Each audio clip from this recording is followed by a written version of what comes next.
Halo teman-teman semuanya, kembali lagi ke channel YouTube saya Pria Surya Abadi. Kali ini saya akan membahas mengenai uji asumsi klasik yang terdiri dari normalitas, heteroskedastisitas, multikolinearitas, dan linearitas. Semua itu saya olah datanya dengan IBM SPSS. Selamat menyaksikan. Oh iya, jangan lupa like, komen, dan subscribe-nya ya. Terima kasih. Baik, langsung aja kita mulai mengolah data untuk mengetahui hasil dari uji asumsi klasik. Oke, sebelumnya saya ingin menjelaskan sedikit ya. Uji asumsi klasik yang akan kita olah nanti akan menghasilkan hasil dari yang pertama uji normalitas, yang kedua uji heteroskedastisitas, yang ketiga uji multikolinearitas, dan yang keempat atau yang terakhir adalah uji linearitas. Saya sudah menyiapkan di Excel juga berupa data. Oke, misalkan kita akan menganalisis tentang pengaruh kualitas produk, citra merek, dan persepsi harga terhadap kepuasan pelanggan. Nah, oke, perlu teman-teman ketahui, ini datanya itu ada 100 data dan ini adalah total dari masing-masing variabel. Di sini ada X1-nya kualitas produk, X2 citra merek, X3 persepsi harga, dan Y-nya kepuasan pelanggan. Oke, 100 data ini kita akan olah langsung ya. Pertama, kita harus copy terlebih dahulu. Kita langsung masuk ke SPSS. Di sini kita langsung paste aja. Nah, di sini sudah ke paste semuanya, cuman kok berubah ya, ada desimalnya nih, 0,00. Bagaimana cara merubahnya? Kita langsung masuk ke variable view. Nah, di sini itu kita ganti aja. Sesuai masing-masing X1, X2, X3, dan Y. Nah, tadi kan masih 0,00, maka desimalnya kita buat 0 aja, supaya angkanya bulat. Pada label kita bisa mengisi dengan nama variabel masing-masing. Pertama tadi kualitas produk, yang kedua itu citra merek, yang ketiga persepsi harga, yang keempat kepuasan pelanggan. Kalau udah kita lihat lagi, measurenya kita buat scale semuanya aja. Oke, semuanya udah komplit nih. Kita masuk lagi ke data view. Nah, di sini angkanya sudah bagus lagi nih, nggak ada 0,00-nya. Bagaimana selanjutnya? Selanjutnya kita masuk ke Analyze. Kita mulai mengolah data ya. Kita masuk ke Analyze, lalu masuk ke Regression, lalu ke Linear. Kita klik. Nah, oke, sebentar nih dikembalikan dulu ya. Oke, jadi variabel X-nya, X1, X2, dan X3 itu masuk ke independen. Dan variabel Y atau kepuasan pelanggan masuknya ke dependent. Ini jangan sampai salah ya teman-teman. Langsung selanjutnya kita masuk ke statistik. Ini benar-benar harus dipastikan bahwa estimate kita checklist, model fit kita checklist, dan collinearity diagnosis kita checklist. Setelah itu kita klik continue, lalu kita klik yang plots. Oke, di sini ada kolom Y dan X. Ini juga jangan sampai tertukar. Yang pertama ini adalah spreadsheet. Spreadsheet ini masuknya ke kolom Y, dan untuk zip rate ini masuknya ke kolom X. Setelah itu jangan lupa juga histogram dan normal probability plot ini kita harus checklist dua-duanya. Setelah itu kita klik continue. Oke, langsung masuk lagi. Selanjutnya kita klik yang save. Nah, di save ini pada bagian residual ini kita harus klik under standardized. Setelah itu kita continue. Nah, kalau udah kita klik OK. Oke, sambil menunggu hasilnya di output ini. Oke, ini hasilnya udah mulai kelihatan teman-teman. Masih processing dan oke, ini udah keluar hasilnya semuanya ya. Kita langsung masuk aja ke interpretasi. Interpretasi ini, uji normalitas kita ada 3 metode. Metode pertama adalah histogram, yang kedua p-plot, ketiga uji Kolmogorov Smirnov.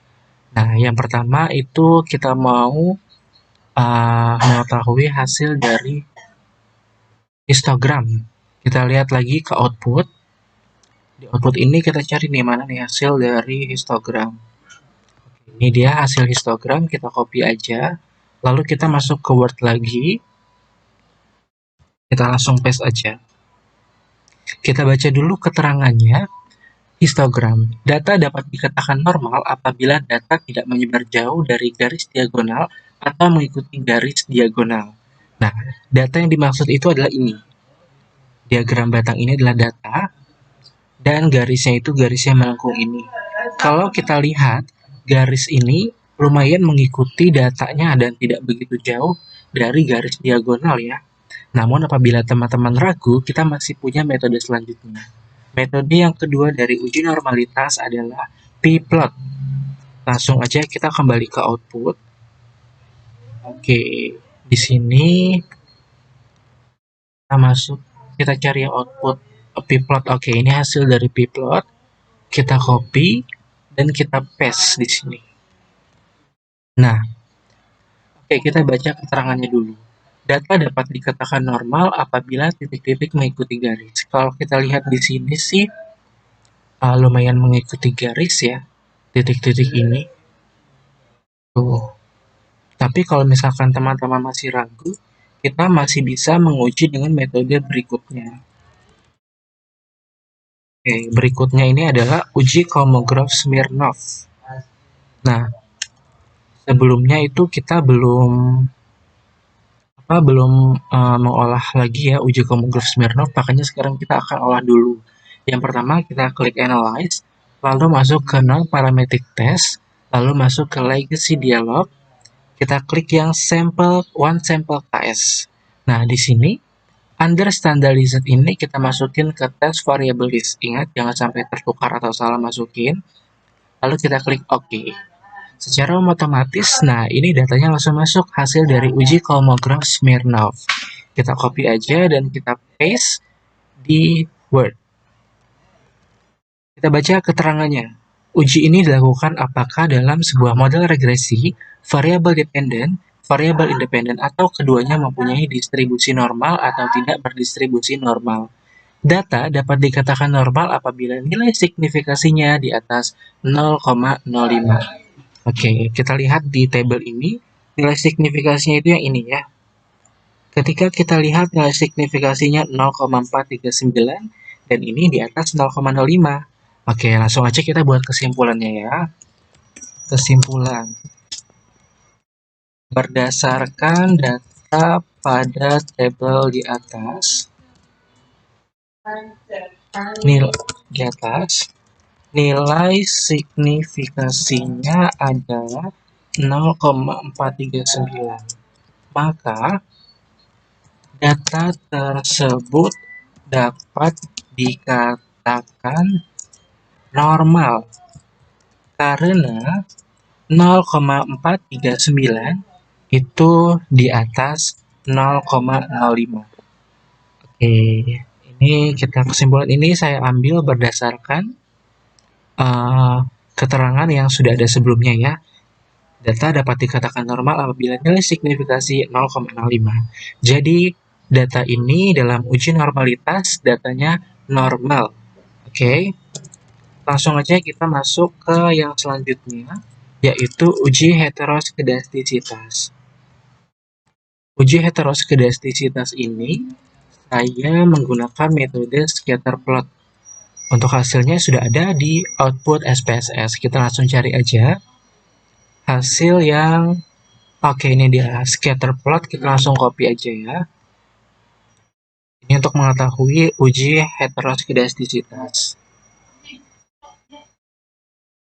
Oke, kita baca keterangannya. Scatterplot. Model regresi yang baik adalah tidak terjadi heteroskedastisitas dengan melihat pola titik-titik pada scatterplot regresi. Jika titik-titik menyebar dengan pola yang tidak jelas dan di bawah angka 0 pada sumbu Y, maka tidak terjadi masalah heteroskedastisitas. Nah, dari gambar ini gampang banget kita coba buat mengetahui kita kira-kira terjadi nggak sih masalah heteroskedastisitas.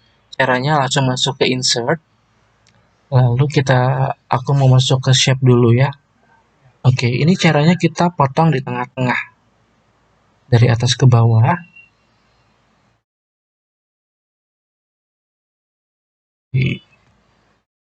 Nah, oke. Satu lagi. Sepertinya kurang ke tengah ya. Oke, sudah. Aku mau potong lagi dari samping. Jadi dari samping ini kita harus potong juga. Kita buat menjadi 4 bagian.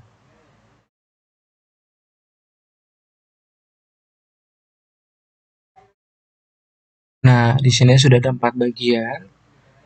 Oke, dipastikan untuk ruangnya sama ya, supaya kita bisa benar-benar mendapatkan hasil yang bagus, yang benar. Oke, di sini kita lihat bahwa sesuai dengan keterangan bahwa polanya itu tidak jelas, apa titik-titik itu menyebar dengan pola tidak jelas. Nah, ini ada yang apa? Menyebar di sini, di sini, di sini, di sini, semuanya menyebar rata. Maka dapat dikatakan bahwa data tersebut terbebas dari masalah heteroskedastisitas. Kesimpulannya langsung kita tuliskan saja. Berdasarkan data di atas, maka berdasarkan gambar di atas, bahwa data tersebut tidak terjadi masalah heteroskedastisitas karena titik-titik menyebar dengan pola yang tidak jelas dan di bawah angka 0 pada sumbu Y. Oke, jadi uji asumsi klasik yang kedua ini heteroskedastisitas mendapatkan hasil bahwa data tersebut terbebas dari gejala heteroskedastisitas. Langsung aja kita masuk selanjutnya adalah uji multikolinearitas. Oke, untuk hasilnya sudah terdapat juga di SPSS output. Kita langsung lihat lagi aja. Ini adanya di, kita cari tabel koefisien. Nah, ini dia. Kita copy aja. Kita langsung masuk lagi ke Word. Oke, ini kita geser aja supaya terlihat jelas seluruh tabelnya ya, teman-teman.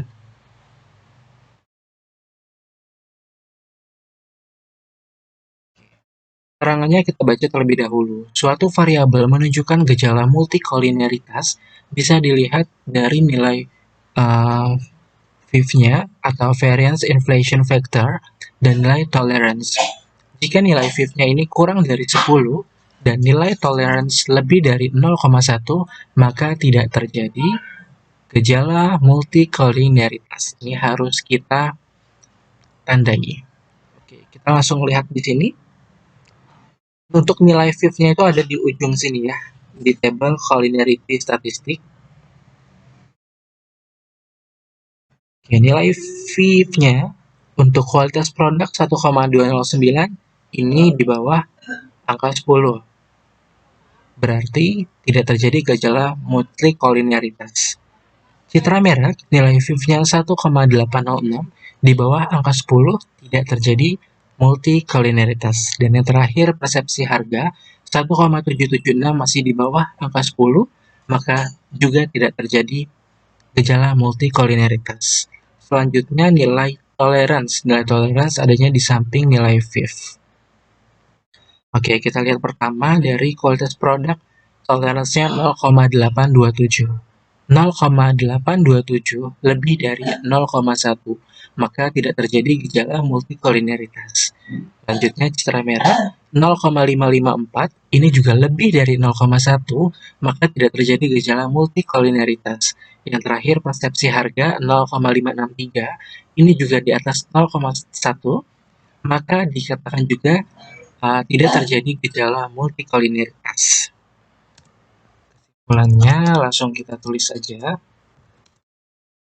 berdasarkan tabel di atas bahwa data tersebut tidak terjadi gejala multikolineritas karena nilai VIF satunya 1,209 ini di atas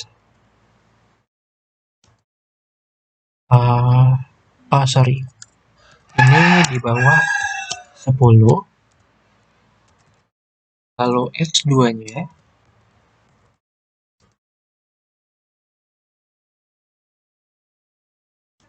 ini 1,806 ya di bawah 10, lalu X3-nya 1,776 ini juga di bawah 10. Nah, yang kedua karena nilai tolerans X1 0,827 ini lebih besar ya daripada 0,1. 2 juga sama 0,554 lebih besar dari 0,1. Yang X3-nya 0,563 lebih besar dari 0,1 juga. Maka ini sudah memenuhi syarat dari keterangan di atas bahwa data tersebut terbebas dari gejala multikolineritas. Oke, uji asumsi klasik yang terakhir langsung aja ya. Kita masuk ke uji linearitas. Oke, di sini uji linearitas. Oke, untuk uji linearitas ini tadi belum kita olah di SPSS, maka kita harus olah terlebih dahulu.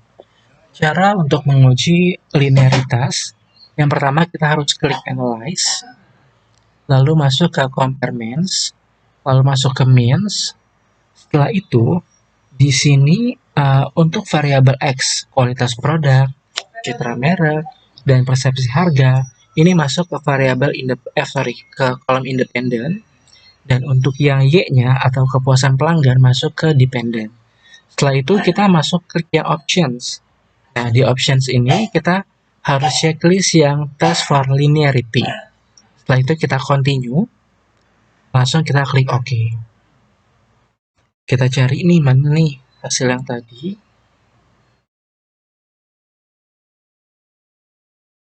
Hasil yang tadi baik dari hasil dari uji linearitas itu ada di ANOVA table. Namun di sini masing-masing variabel X itu punya ANOVA table masing-masing. Jadi kita harus copy semuanya. Ini ANOVA table untuk kualitas produk. Lalu ANOVA table ini untuk yang citra merek. Yang terakhir adalah ANOVA table untuk persepsi harga. Nah, ANOVA itu kita copy semuanya. Oke, tadi saya sudah copy dan sudah masukin ke Word. Kita baca keterangannya. Uji linearitas bertujuan untuk mengetahui apakah variabel-variabel secara signifikan mempunyai hubungan yang linear atau tidak. Untuk uji linearitas yang digunakan adalah dengan melihat test for linearity dengan taraf signifikan 0,05. Jika test for linearity di bawah 0,05, maka variabel-variabel mempunyai hubungan yang linear. Kita lihat yang pertama kualitas produk. Oke. Kualitas produk, linearity itu masuknya yang ini. Nah, nilai signifikasinya 0,00, maka dapat dikatakan bahwa data tersebut linear karena nilai test for linearity-nya di bawah 0,05. Untuk variabel lain selanjutnya kita lihat di kepuasan citra merek. Citra merek untuk linearity-nya adalah 0,000 juga, ini di bawah 0,05. Maka dapat dikatakan bahwa data tersebut juga linear karena di bawah 0,05. Yang terakhir, persepsi harga. Oke, persepsi harga nilai linearity-nya dilihat di sini. Nilai signifikasinya adalah 0,000, maka data tersebut juga dapat dikatakan linear. Oke, jadi ketiga variabel pada uji linearitas ini dapat dikatakan linear karena nilai signifikasinya di bawah 0,05. Baik, itu semua adalah uji asumsi klasik yang sudah saya jelaskan, mulai dari uji normalitas, lalu tadi kita sudah bahas juga mengenai uji heteroskedastisitas yang ini, lalu yang ketiga kita bahas uji multikolinearitas, dan yang terakhir kita bahas adalah uji linearitas. Demikian video yang dapat saya sampaikan, kurang lebihnya mohon maaf, mohon kritik dan sarannya. Terima kasih, sampai jumpa di video berikutnya.